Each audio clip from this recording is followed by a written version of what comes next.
हम लोग पहुंचे बेटा अकाउंटिंग इक्वेशन पे। ये टीएस गरेवाल का क्वेश्चन नंबर 9 है।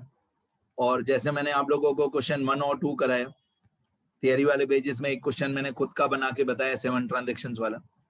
इसमें भी मैं उसी तरीके से सॉल्व करूंगा। मैं पहले सारे वर्किंग नोट्स आपको बताऊंगा, फिर सारा list of assets and liabilities बताऊंगा, उसके बाद अकाउंटिंग इक्वेशन समझाऊंगा। तो शुरू करते हैं, ध्यान देना। यहाँ पे लिखा है क्वेश्चन 9 में, use accounting equation two show the effect of the following transactions of Messrs royal traders. ये हमारे बिजनेस का नाम है रॉयल ट्रेडर्स। तो मैं यहाँ पे लिख देता हूँ we equal to messrs royal traders. Messrs की पूरी स्पेलिंग ऐसे होती है मैसर्स, या शायद यहाँ पे एक ई आता है मैसर्स, ये पूरी स्पेलिंग होती है। आगे, started business with cash ₹1,20,000। A point मतलब पहली transaction, started business with cash ₹1,20,000। तो मैं यहाँ पे क्या कर दूंगा, ए पॉइंट में 1 और 2 लिख दूंगा। 1,20,000 रुपीज ओनर लेके आया, आगे कोई भी सब्जेक्ट नहीं है, मतलब सब्जेक्ट का नाम है वी, हम। अगर आगे कोई भी सब्जेक्ट नहीं हो, पहला शब्द वर्ब हो, स्टार्टेड एक वर्ब है, तो आगे कोई भी सब्जेक्ट नहीं लिखा हुआ है, तो हम लोग लिखेंगे वी, हम। हमने बिजनेस स्टार्ट किया और 1,20,000 रुपीज बिजनेस में लेके आए, तो हमारे बिजनेस में कैश आया, cash comes in, cash account हो जाएगा डेबिट। कैश का टाइप क्या होता है, कैश का टाइप होता है एसेट अकाउंट। कैश बैलेंस हमारे बिजनेस के लिए एक एसेट है, तो कैश आया तो हम लोग लिखेंगे cash balance that is an asset, cash balance that is an asset increases. जब भी कोई एसेट बढ़ता है, जब भी कोई एसेट इंक्रीज होता है तो डेबिट होता है, और इसकी अमाउंट है 1,20,000 रुपीज। तो कैश अकाउंट डेबिट, क्योंकि कैश हमारा एसेट है, तो कैश बढ़ गया तो डेबिट होगा 1,20,000। इसके बाद आएगा बी पार्ट में कैपिटल अकाउंट। आपको मालूम है हर क्वेश्चन में पहली ट्रांजेक्शन यही होती है, कैश अकाउंट डेबिट और capital account credit. Capital account credit क्यों हुआ, बिकॉज कैपिटल अकाउंट का सबसे पहली बात टाइप होता है कैपिटल अकाउंट। कैपिटल अकाउंट का टाइप होता है कैपिटल अकाउंट, और कैपिटल अकाउंट जब बढ़ता है तो क्रेडिट होता है। जैसे सेम सारी लायबिलिटीज होती है, लायबिलिटीज बढ़ती है तो क्रेडिट होती है। तो कैपिटल इंक्रीजेस, कैपिटल इंक्रीजेस, जो हमारे बिजनेस का कैपिटल है वो बढ़ गया, ओके। और अमाउंट इसकी 1,20,000, मतलब कैश बढ़ता है तो डेबिट होता है, कैपिटल बढ़ता है तो क्रेडिट होता है। Done. Second number transaction, second number transaction मतलब यहाँ पे बी नंबर लिखा हुआ है, बी नंबर में लिखा हुआ है परचेज्ड गुड्स फॉर कैश 10,000। बहुत इजी है ये भी, परचेज गुड्स फॉर कैश। तो मैं यहाँ पे बी पॉइंट करके लिखूंगा परचेज गुड्स फॉर कैश। अगर हम लोगों ने गुड्स परचेज किए फॉर कैश 10,000 रुपीज के, तो ये सोचो हमारे बिजनेस में आया क्या और गया क्या। गुड्स परचेज फॉर कैश 10,000, तो हमारे बिजनेस में आया क्या, गुड्स, या हम बोल सकते हैं स्टॉक ऑफ गुड्स। तो अगर हम लोग गुड्स खरीदते हैं तो परचेज अकाउंट डेबिट होता है। मैंने बहुत बार आपको बताया है, बहुत बार ये टर्म मैंने आपको बताया है, गुड्स परचेज करे तो परचेज अकाउंट, कोई भी एसेट परचेज करे तो उस एसेट का नाम, ये रूल मैंने बहुत बार बताया है। गुड्स परचेज करे तो परचेज अकाउंट, फर्नीचर परचेज करे तो फर्नीचर अकाउंट, मशीनरी परचेज करे तो मशीनरी अकाउंट। परचेज अकाउंट सिर्फ तभी आएगा जब हम गुड्स परचेज करें, तो गुड्स परचेज करेंगे तो ये डेबिट होगा। परचेज का टाइप होता है एक्सपेंस अकाउंट, परचेज का टाइप होता है एक्सपेंस अकाउंट। कोई भी एक्सपेंस जब बढ़ता है तो डेबिट होता है, ठीक है। अब परचेज से हमारा एक एसेट बढ़ेगा, कौन सा, स्टॉक ऑफ गुड्स। तो आप ऐसे भी बोल सकते हो purchase is purchase an expense increases, आप ऐसे भी बोल सकते हो परचेज जो कि हमारे बिजनेस का एक्सपेंस है वो इंक्रीज हो रहा है। और जब भी परचेज या कोई भी एक्सपेंस जब बढ़ता है तो वो डेबिट होता है, एक्सपेंसेस का डेबिट साइड पे प्लस होता है। इसकी अमाउंट दी हुई थी क्वेश्चन में 10,000, इसकी अमाउंट दी हुई थी क्वेश्चन में 10,000, तो परचेज एक्सपेंस, एक्सपेंस का डेबिट साइड पे प्लस होता है, और कैश हमारा बिजनेस में दे गया, क्वेश्चन में लिखा हुआ है फॉर कैश, देखो बी पॉइंट में परचेज गुड्स फॉर कैश 10,000, तो कैश हमारे बिजनेस में दे चला गया, तो credit what goes out. Cash account, cash account का टाइप होता है asset account. Cash balance decrease, कम हो गया, तो कैश बैलेंस जो कि हमारा एक एसेट है, कैश बैलेंस जो कि हमारा एक एसेट है वो डिक्रीज हो गया, कैश बैलेंस डिक्रीज कितना 10,000, 10,000 कैश बैलेंस कम हो गया हमारा 10,000। आगे फिर सी पॉइंट,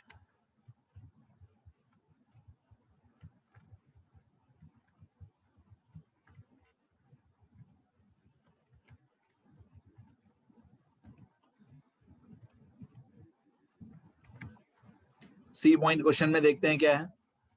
सी पॉइंट में क्वेश्चन में लिखा हुआ है रेंट रिसीव्ड। देखो बेटा हमारे बिजनेस में रेंट रिसीव्ड भी हो सकता है, पेड भी हो सकता है। रेंट जो है वो कभी कभी हमको रिसीव भी होता है, कभी कभी हम पे भी करते हैं। तो अगर रेंट रिसीव होगा तो हमारे लिए इनकम है, अगर रेंट पे करेंगे तो हमारा एक्सपेंस है। यहाँ पे लिखा हुआ है रेंट रिसीव्ड 5,000, तो रेंट रिसीव्ड 5,000 हमारे बिजनेस के लिए इनकम है। रिसीव हुआ तो इनकम होगा और पेड होगा तो एक्सपेंस होगा।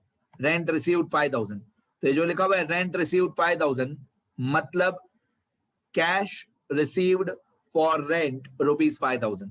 इसका मतलब क्या है, रेंट रिसीव्ड 5,000 मतलब हमको 5,000 रुपए 5,000 रुपीज कैश मिला। किस चीज का कैश मिला, रेंट का कैश मिला, तो रेंट हमारे लिए क्या हुआ, इनकम। तो रेंट रिसीव्ड मतलब कैश रिसीव्ड, रेंट रिसीव्ड 5,000 मतलब कैश रिसीव्ड एज रेंट। मैं यहाँ पे लिख देता हूं क्योंकि आप लोग न्यू हो कॉमर्स में, तो जब भी ऐसा लिखा हुआ है कि रेंट रिसीव्ड ₹5,000 तो उसका मतलब ये है कि कैश रिसीव्ड फॉर रेंट ₹5,000। जब भी लिखा हुआ है रेंट रिसीव 5,000 मतलब कैश रिसीव फॉर रेंट 5,000, ये दोनों एक ही बात है। ठीक है, तो हमारे बिजनेस में आया क्या, देख लेना अच्छी तरह बेटा एक बार। हमारे बिजनेस में आया क्या, कैश। तो सी पॉइंट में मैं लिखूंगा कैश हमारे बिजनेस में आया। ये पूरा मैं कॉपी पेस्ट कर देता हूं, ये पूरा मैंने कॉपी पेस्ट कर दिया। कैश अकाउंट डेबिट, कैश हमारा एसेट है, cash balance that is an asset increases कितना 5,000, तो कैश हमारे बिजनेस में आ गया 5,000। ठीक है, आप लोगों को लैपटॉप या पीसी अलाउड नहीं है, आप लोगों को पूरा नोटबुक में सप्लीमेंट्री में ये सब हाथ से ही लिखना पड़ेगा। तो कैश हमारे बिजनेस में आया, कैश हमारा एसेट है तो डेबिट होगा। अब रेंट क्योंकि रिसीव हुआ तो रेंट हमारा इनकम हुआ। कोई भी इनकम जब बढ़ता है तो क्रेडिट होता है। मैंने आपको मॉडर्न अप्रोच ऑफ अकाउंटेंसी बताया है, रेंट हमारी इनकम है, इनकम्स का क्रेडिट साइड पे प्लस होता है। मैं एक बार अभी यहाँ पे साइड में मॉडर्न अप्रोच के सारे रूल्स कॉपी पेस्ट कर दूंगा, जैसे बार बार आप लोगों को स्क्रीन पे सामने दिखाई देगा तो इजीली रिवाइज होगा। रेंट क्रेडिट होगा, रेंट का टाइप क्या है, इनकम। रेंट का टाइप होता है इनकम, और कोई भी इनकम जब बढ़ती है तो क्रेडिट होती है। तो rent that is an income increases, कोई भी इनकम बढ़ता है तो क्रेडिट होता है 5,000। अब मैं यहाँ पे क्या करूंगा, साइड में रूल्स लिख दूंगा मैं मॉडर्न अप्रोच के, rules of modern approach of debit credit. तो मॉडर्न अप्रोच के हिसाब से डेबिट क्रेडिट के रूल्स क्या होते हैं, मैं यहाँ पे कॉपी करता हूं, 2 मिनट। ये जो रूल्स है मॉडर्न अप्रोच के, rules of debit and credit, ये मैंने थियरी वाले पेजेस में आपको अच्छी तरह से बता दिया है कि डेबिट क्रेडिट के रूल्स किस तरीके से होते हैं। 5 टाइप के अकाउंट होते हैं, capital account, asset account, liability account, expense account, income account. 5 type के अकाउंट होते हैं अकॉर्डिंग टू मॉडर्न अप्रोच। अब जो एसेट अकाउंट और एक्सपेंस अकाउंट होता है, इनका डेबिट साइड पे प्लस होता है और क्रेडिट साइड पे माइनस। और जो कैपिटल और लायबिलिटी और इनकम्स होते हैं इनका क्रेडिट साइड पे प्लस होता है, डेबिट साइड पे माइनस। तो मैं जो बार बार रूल्स बोल रहा हूँ वो ये 5 टाइप के रूल्स बोल रहा हूँ। एसेट और एक्सपेंस में क्रेडिट साइड डेबिट साइड पे प्लस होता है, क्रेडिट साइड पे माइनस। माइनस मतलब डिक्रीज। कहने का मतलब है जब भी कोई एसेट या एक्सपेंस बढ़ता है तो डेबिट होता है, और कोई भी कैपिटल या लायबिलिटी या इनकम बढ़ता है तो क्रेडिट होता है। इन तीनों का क्रेडिट साइड पे प्लस होता है, तो ऑब्वियसली डेबिट साइड पे माइनस होगा। Debit equal to minus equal to decrease. Done. ये रूल्स मैं बोल रहा था बार बार, इसलिए ये सब थियरी वाले पेजेस में बता चुका हूं मैं, और एक बार मैंने फिर से कॉपी पेस्ट कर दिया। आपको ये रूल्स फिर से नहीं लिखने हैं, पर एक बार अच्छी तरह से देख लो।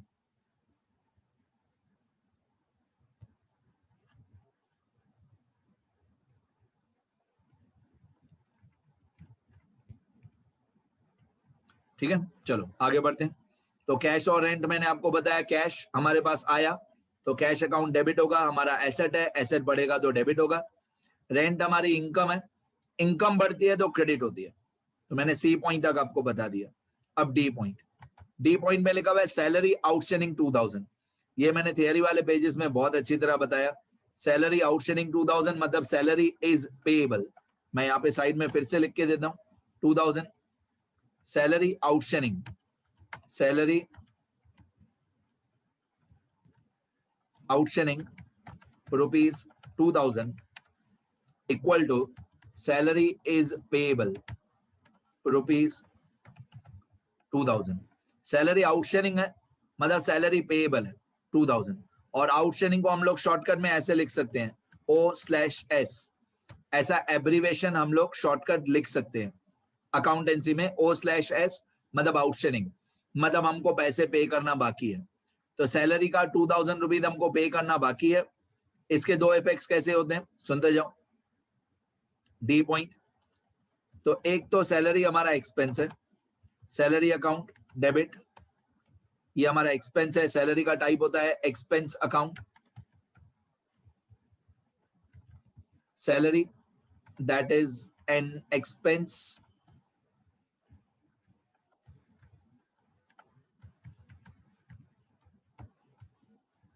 increases, salary expense increases। अब सैलरी हमारा एक्सपेंस है, सैलरी बढ़ गया, एक्सपेंस बढ़ गया तो 2000 डेबिट होगा।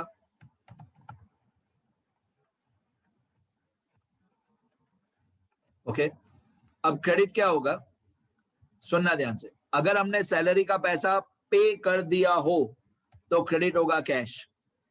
अगर हमने सैलरी का पैसा पे कर दिया हो तो क्रेडिट होगा कैश, और अगर सैलरी का पैसा पे करना बाकी हो, आउटस्टैंडिंग हो, तो क्रेडिट होगा outstanding salary account.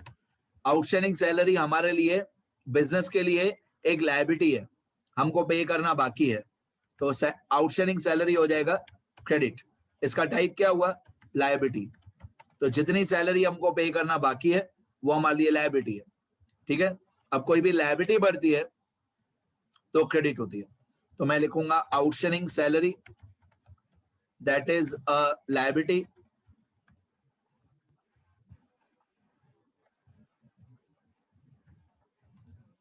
Increases. Outstanding salary एक लायबिलिटी है, लायबिलिटी बढ़ेगी तो क्रेडिट होगा 2000। चलो डी पॉइंट तो हो गया। अब ये मैंने थोड़ा फटाफट इसलिए बता दिया क्योंकि थियरी वाले पेजेस में इसके 3 या 4 पार्ट्स का वीडियो है, ये आउटस्टैंडिंग और प्रीपेड के ऊपर। चलो ई पॉइंट, ई पॉइंट भी मेरे हिसाब से थोड़ा टिपिकल है। Sold goods for cash costing 5000 rupees, फिर पीछे लिखा हुआ है 7000 रुपीज। ये भी मैंने पहले बताया क्वेश्चन नंबर 1 और 2 में, और फिर से बताऊंगा मैं बहुत डिटेल में। Sold goods for cash costing 5000 for 7000। मैं यहां पे लिखना शुरू करता हूं ई पॉइंट का एक्सप्लेनेशन। देखो ये जो 5000 रुपीज है, ये 5000 रुपीज हमारा कॉस्ट प्राइस है, और जो 7000 रुपीज है, 7000 रुपीज हमारा सेलिंग प्राइस है। ठीक है, तो हिंदी में बोलते हैं 5000 रुपीज के गुड्स, 7,000 रुपीज में बेचे। इंग्लिश में बोलते हैं सोल्ड गुड्स ऑफ ₹5,000 फॉर ₹7,000। इसको ऑफ या वर्थ भी बोलते हैं। ऑफ या वर्थ एक ही बात है। अब सोल्ड गुड्स ऑफ ₹5,000 फॉर ₹7,000, तो ऑब्वियसली 2,000 रुपीज हमारा प्रॉफिट हुआ। ये जो 2,000 रुपीज हमारा प्रॉफिट हुआ, इसका भी इफेक्ट होगा। अब ये चीज मैं आपको बताऊं, मैंने पहले भी बताया, जर्नल एंट्री में इसका आंसर अलग होगा। जर्नल एंट्री चैप्टर में इसका आंसर अलग है और अकाउंटिंग इक्वेशन चैप्टर में इसका आंसर अलग है।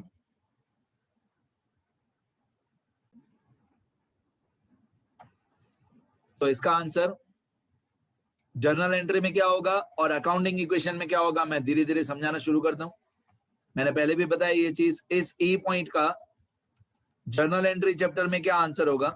देखो, जर्नल एंट्री जो चैप्टर होता है बेटा, जर्नल एंट्री चैप्टर में हम लोग जब कॉलम्स बनाते हैं, अभी मेरे को ये चैप्टर सिखाना बाकी है, पर जर्नल एंट्री चैप्टर में हम लोग जब कॉलम्स बनाते हैं तो पहला कॉलम होता है डेट का, फिर एक कॉलम होता है पर्टिकुलर्स का, डेट पर्टिकुलर्स, उसके बाद एक कॉलम होता है एलएफ का, डेट पर्टिकुलर्स एलएफ, उसके बाद एक कॉलम होता है डेबिट रुपीस, मतलब डेबिट की अमाउंट, उसके बाद एक कॉलम होता है क्रेडिट रुपीस, मतलब क्रेडिट की अमाउंट। ऐसे टोटल 5 कॉलम होते हैं जब हम लोग जर्नल एंट्री चैप्टर करते हैं। एक कॉलम डेट का, एक पर्टिकुलर्स, एक एलएफ, एक डेबिट रुपीस, एक क्रेडिट रुपीस, ऐसे टोटल 5 कॉलम्स होते हैं। तो अभी आपको दूर से भी अच्छी तरह से लाइंस वाइंस दिखेंगी, फॉर्मेट दिखेगा। अब जर्नल एंट्री लिखते कैसे हैं, वैसे तो ये चैप्टर हमारा करना बाकी है, पर एक बार मैं आपको लिख के बताता हूं कि जर्नल एंट्री कैसे लिखी जाती है। डेट के कॉलम में ये ई पॉइंट लिखेंगे, क्वेश्चन में जो भी ट्रांजैक्शन नंबर दिया हो वो। रियल लाइफ में यहाँ पे डेट ही लिखते हैं। अब ये जो ई पॉइंट है, इसका क्वेश्चन मैं आपको एक बार दिखाऊं। ये ई पॉइंट का क्वेश्चन देखो, sold goods for cash, sold goods for cash, cash लिखा हुआ है, तो गुड्स हमारे गए और कैश आया। ऑब्वियसली हम गुड्स बेचेंगे तो सामने कुछ तो मिलना चाहिए, तो गुड्स हमने बेचे और कैश हमको मिला, ठीक है। तो इसकी जर्नल एंट्री कैसे लिखते हैं, जर्नल एंट्री चैप्टर में इसको ऐसे लिखते हैं 7,000 रुपीज डेबिट, 7,000 रुपीज क्रेडिट, मतलब डेबिट वाली अमाउंट डेबिट में, डेबिट वाली अमाउंट डेबिट के कॉलम में और क्रेडिट वाली अमाउंट क्रेडिट के कॉलम में। और यहाँ पे ऐसा लिखते हैं कि कैश हमारे पास आया, तो जर्नल एंट्री ऐसे होती है, कैश अकाउंट डेबिट, डीआर मतलब डेबिट, कैश अकाउंट डेबिट। तो जैसे हम लोग इंग्लिश में कॉम्पोजिशन में लेटर में पैराग्राफ चेंज करते हैं, पैरा चेंज करते हैं, तो नेक्स्ट पैरा थोड़ा सा राइट साइड से शुरू करते हैं। तो ये जो टू है, टू मतलब क्रेडिट, टू मतलब क्रेडिट वाला नाम, कौन सा अकाउंट क्रेडिट हुआ वो थोड़ा सा राइट साइड से शुरू करते हैं। ये देखो, ये जो मैंने येलो बैकग्राउंड किया ना बेटा, इतनी थोड़ी सी जगह छोड़ के फिर टू लिखना शुरू करते हैं। अच्छा, टू मतलब क्या, टू मतलब जो अकाउंट आपको क्रेडिट करना हो उसका नाम, तो cash account debit to sales account, इसको बोलते हैं जर्नल एंट्री। ये ऊपर लिखा हुआ है जर्नल एंट्री। तो जर्नल एंट्री देखने में ऐसी होती है। एलएफ के कॉलम में आपको कुछ नहीं लिखना है, फिलहाल आपको एलएफ के कॉलम में कुछ नहीं लिखना है, ऐसी जर्नल एंट्री होती है। और भी चीजें होती है जर्नल एंट्री में, यहाँ पे नीचे ब्रैकेट में नरेशन होता है, यहाँ पे ब्रैकेट में नरेशन होता है, being goods sold for cash, इसको नरेशन बोलते हैं। और नरेशन के बाद पर्टिकुलर्स के कॉलम में एक हॉरिजॉन्टल लाइन, नरेशन के बाद पर्टिकुलर्स के कॉलम में एक हॉरिजॉन्टल लाइन, इसको जर्नल एंट्री बोलते हैं। अब मैंने क्यों लिखा ये मैं आपको उसका रीजन बताता हूं। मेरे को ये बताना था कि जब हम जर्नल एंट्री चैप्टर सॉल्व करेंगे तब हम लोग जो सेलिंग प्राइस है 7,000, डायरेक्टली वो सेलिंग प्राइस ही लिखेंगे 7,000। प्रॉफिट या लॉस जो 2,000 प्रॉफिट है उसको अलग से नहीं लिखेंगे, वो इस 7,000 के अंदर 2,000 प्रॉफिट इंक्लूडेड है। तो जब हम लोग जर्नल एंट्री लिखेंगे तब हम लोग प्रॉफिट को अलग से नहीं लिखेंगे, हम लोग डायरेक्टली सेलिंग प्राइस लिखेंगे। एक बात। दूसरी बात, क्रेडिट वाले में ऐसे सी आर नहीं लिखते हैं, क्रेडिट में सी आर नहीं लिखते हैं। क्रेडिट में जब आपने यहाँ पे टू लिखा, टी ओ टू, जब आपने टो लिखा तो इसका मतलब अंडरस्टूड है कि टो वाले नाम जो भी होते हैं वो क्रेडिट वाले नाम होते हैं। तो डेबिट में डीआर लिखते हैं पर क्रेडिट में सीआर नहीं लिखते हैं, क्रेडिट में सिर्फ टी और टो लिखते हैं। ये जर्नल एंट्रीज है। देखने में आपको आज तक ही पता हो कि जर्नल एंट्री कैसे होती है देखने में।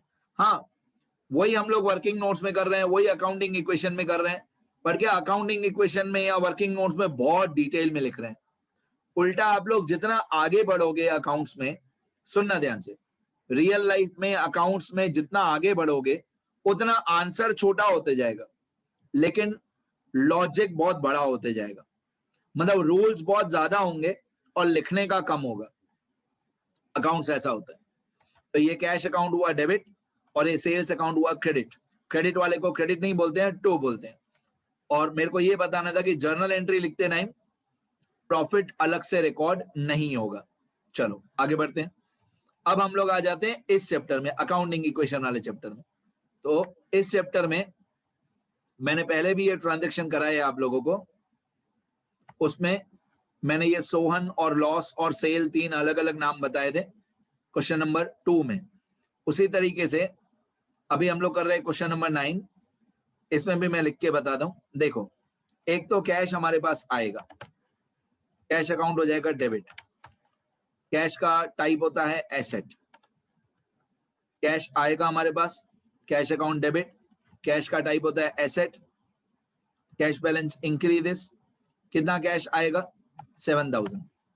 तो 7000 रुपीज कैश हमारे पास आया, 5000 रुपीज के गुड्स हमारे चले गए और 2000 रुपीज हमारा प्रॉफिट हुआ। 7000 cash comes in, 5000 goods go out और 2000 हमारा प्रॉफिट हुआ। चलो धीरे धीरे लिखना शुरू करते हैं। इसके अंदर फर्स्ट इफेक्ट, सेकंड इफेक्ट और थर्ड इफेक्ट, 3 इफेक्ट होंगे। तो सबसे पहले मैंने लिखा कैश कम्स इन 7000। फिर सेल्स अकाउंट, इस चैप्टर में अकाउंटिंग इक्वेशन चैप्टर में सेल्स अकाउंट लिखेंगे 5000। तो एक ही क्वेश्चन के अलग अलग चैप्टर में अलग अलग आंसर है, ये प्रॉब्लम है। सेम क्वेश्चन, जर्नल एंट्री में अलग आंसर, अकाउंटिंग इक्वेशन में अलग आंसर। तो सेल्स अकाउंट क्रेडिट, सेल्स हमारी एक इनकम होती है, सेल्स का टाइप होता है इनकम, और जब भी कोई हमारी इनकम बढ़ती है तो क्रेडिट होती है। Sales that is income increases. Sales that is income increases कितना 5000। तो कैश आया 7000, सेल हमारी इनकम है, यू कैन से, या आप ऐसे बोल सकते हो गुड्स गए हमारे 5000 और 2000 रुपीज हमारा प्रॉफिट हुआ। कोई भी प्रॉफिट जब बढ़ता है तो क्रेडिट होता है। प्रॉफिट और इनकम का क्रेडिट साइड पे प्लस होता है। तो प्रॉफिट हमारा क्रेडिट होगा। प्रॉफिट का टाइप होता है इनकम अकाउंट। प्रॉफिट्स का और इनकम्स का दोनों का टाइप होता है इनकम अकाउंट। ओके, तो यहां पे प्रॉफिट हमारा बढ़ जाएगा। प्रॉफिट दैट इज, प्रॉफिट का टाइप होता है इनकम, इनकम इंक्रीजेस। कोई भी इनकम जब बढ़ता है तो क्रेडिट होता है 2000। तो अगर आप देखोगे तो 7000 डेबिट हुआ और 5000 और 2000 क्रेडिट हुआ। तो ये अलग चैप्टर है, इसलिए ये अकाउंटिंग इक्वेशन है, इसमें 7000 5000 2000 तीनों अलग अलग लिखेंगे। इसलिए मैंने आपको जर्नल एंट्री भी बताया। मैंने जानबूझ के आपको जर्नल एंट्री बताया जैसे आपको पता चले कि जर्नल एंट्री में इसका आंसर होगा 7000 डेबिट 7000 क्रेडिट, मतलब डायरेक्टली सेलिंग प्राइस। चलो ई पॉइंट हो गया। अब ये एफ पॉइंट, ये भी न्यू ट्रांजेक्शन है आप लोगों के लिए। इसके ऊपर भी एक बहुत बड़ी स्टोरी है जर्नल एंट्रीज में। एफ पॉइंट में लिखा हुआ है गुड्स डिस्ट्रॉयड बाय फायर 500, मतलब 500 रुपीज के हमारे गुड्स जल गए। अगर हमारे 500 रुपीज के गुड्स जल गए, सुनना ध्यान से, ये हमारी एफ पॉइंट, ये भी थोड़ा हार्ड है। अगर हमारे 500 रुपीज के गुड्स जल गए तो डेबिट होता है लॉस बाय फायर अकाउंट और क्रेडिट होता है परचेज अकाउंट। धीरे धीरे सुनते जाना। अगर हमारे 500 रुपीज के गुड्स जल गए तो एक लॉस डेबिट होगा, लॉस बाय फायर, ये हो जाएगा डेबिट। इसका टाइप होता है एक्सपेंस अकाउंट। किसी भी लॉस का या एक्सपेंस का, लॉस का टाइप भी एक्सपेंस और एक्सपेंस का टाइप भी एक्सपेंस। तो loss by fire, that is expense account, expense increases. कोई भी लॉस या कोई भी एक्सपेंस इंक्रीज होता है तो वो डेबिट होता है।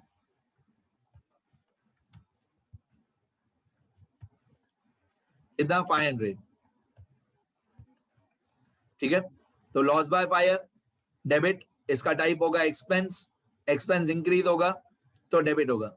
अब ये परचेज अकाउंट क्रेडिट क्यों हुआ, इसके पीछे बहुत बड़ी स्टोरी है जो मैं चाहता हूं मैं अभी नहीं समझाऊं, जर्नल एंट्री चैप्टर के साथ ही मैं समझाऊं। ये लॉस बाय फायर या गुड्स डिस्ट्रॉयड बाय एक्सीडेंट या goods theft, goods given as donation, ऐसी टोटल 6 अलग अलग टाइप की ट्रांजैक्शंस होती है।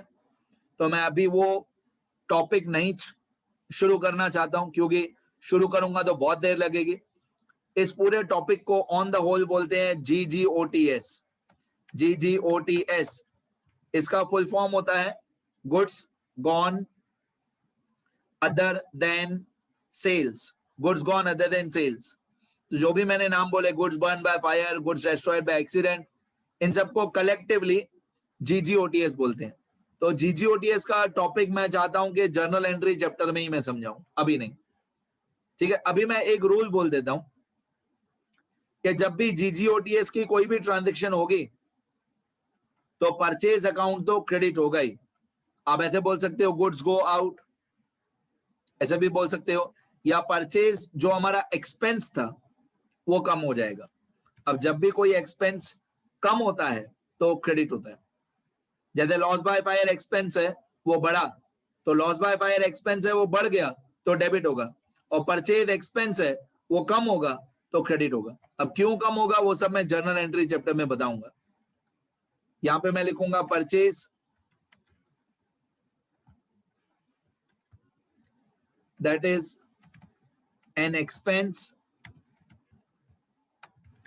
डिक्रीजेस, कितना 500।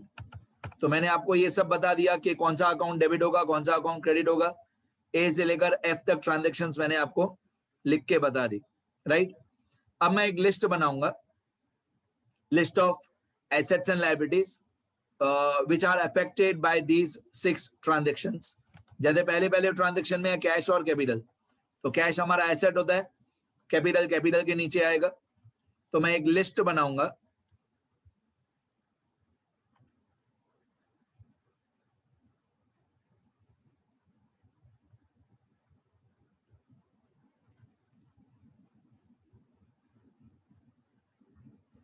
मैं एक लिस्ट बनाऊंगा, इसमें कैश जो है ये एसेट में आएगा, कैपिटल जो है ये कैपिटल में आएगा।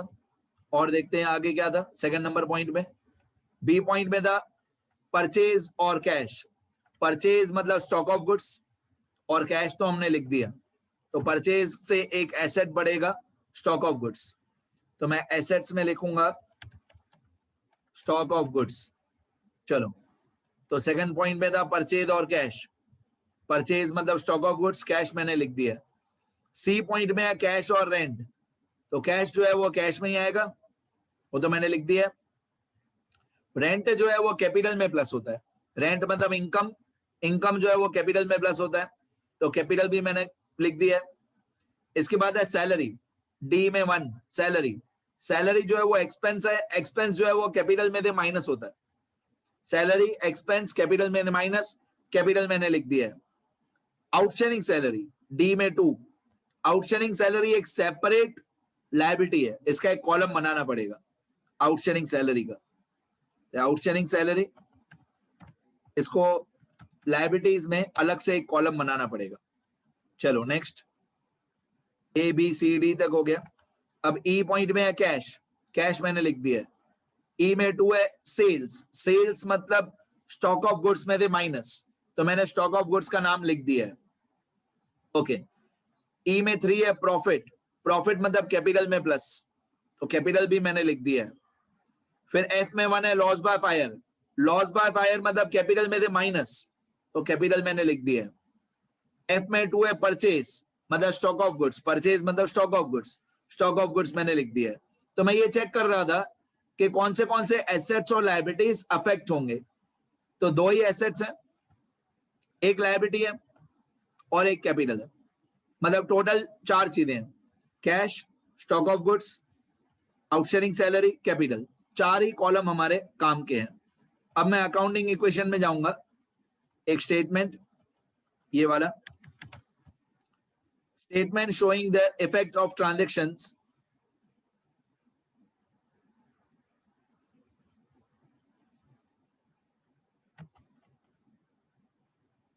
एक मिनट बेटा मैं थोड़ा डेटा ऊपर नीचे साइड में लिख दूं थोड़ा, एक मिनट रुको।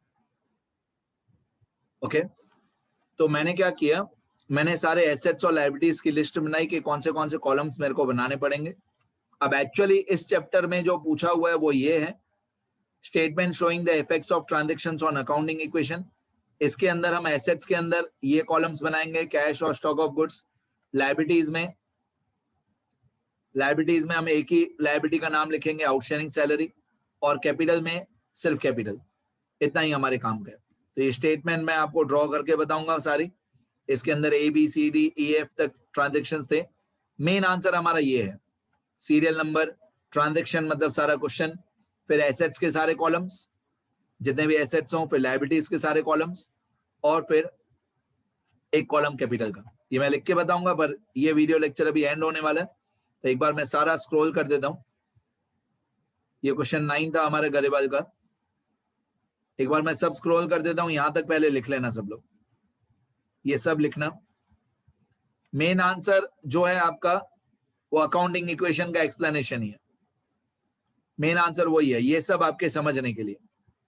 ये वर्किंग नोट्स एग्जाम में नहीं लिखना, अभी लिखना, एग्जाम में नहीं।